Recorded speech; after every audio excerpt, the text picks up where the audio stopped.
Hi అండి, ఇవాళ ఆలూ పరోటా చేసుకుందాము. ఆలూ పరోటాకి ముందుగా కావాల్సింది గోధుమ పిండి, ఉప్పు, కారము, పాలాకు మీ ఆప్షన్ అండి. ఇష్టం ఉంటే వేసుకోండి, లేకపోతే లేదు, అది ఆప్షను. పొటాటోని బాయిల్ చేసుకొని పెట్టుకోవాలి. అందులోకి కొద్దిగా ఉప్పు వేసుకోవాలి. కొద్దిగా కారం పొడి, కొద్దిగా జీలకర్ర పొడి వేసుకొని దానిని మెత్తగా స్మాష్ చేసి పెట్టుకోవాలి. పక్కకి పెట్టుకున్న తర్వాత చపాతీ పిండిని మనము 20 మినిట్స్ హాఫ్ అన్ అవర్ పక్కకి పెట్టేసి ఉంటాం కదా, ముందుగానే కలుపుకొని అది కొంచెం సాఫ్ట్నెస్ అయిపోతుంది.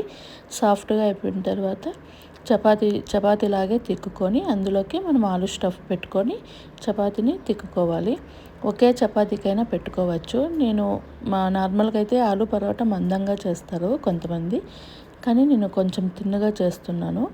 అది చల్పాగా చేస్తున్నాను కాబట్టి 2 చపాతీస్ పెట్టి స్టఫ్ కిందకి కలుస్తున్నాను. నార్మల్గా ఒకే చపాతీగానే చేయొచ్చు. పిల్లలు ఒకటి కంటే ఎక్కువ తినలేరు కదా ఆలు పరోటాని, 1.5 కంటే ఎక్కువ తినలేరు. అందుకనేసి 2 చపాతీస్ పెట్టేసి ఇలా తిక్కేసుకుంటున్నాను. తిక్కేసుకున్న తర్వాత అది కొద్దిగా పెనం వేడైనాక ఆలు పరోటాని ఆ పక్క ఈ పక్క నార్మల్ చపాతీ లాగానే కాల్చుకోవాలి.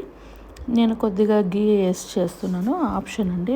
గీ ఆయిల్ అయినా యూజ్ చేయొచ్చు. పిల్లల కోసం కాబట్టి గీ రెఫర్ చేస్తున్నాను. బాగుంటుంది, టేస్టీగాను ఉంటుంది, ఈజీగాను అయిపోతుంది, తొందరగాను అయిపోతుంది.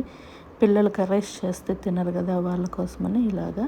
మీకు ఆప్షన్ ఇష్టం ఉంటే పక్కన కర్రీస్ కూడా చేసి పెట్టుకోవచ్చు. ఇంకా ఇందులోకి ఆల్మోస్ట్ అన్నీ ఉంటాయి కాబట్టి కర్డ్ వేసుకొని తింటే బాగుంటుంది.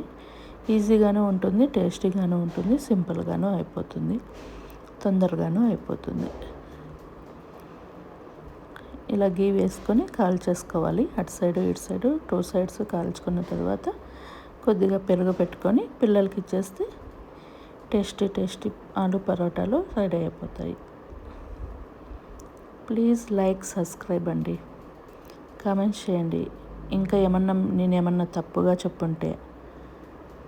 చేస్తుంటే కామెంట్స్ చేయండి. నాకు ఎలా చెప్పాలో అర్థం అవ్వట్లేదు, అందుకనే ఇలా చేస్తున్నాను.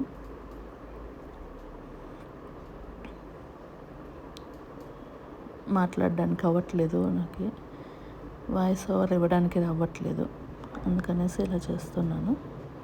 ఇలా మిమ్మల్ని అడుగుతున్నాను, మీరు సజెషన్ చేయండి. ప్లీజ్ లైక్, సబ్స్క్రైబ్ అండి. ఇలా పరోటాలు కాల్చుకున్న తర్వాత కర్రీతో సర్వ్ చేసుకొని తింటే చాలా బాగుంటుంది.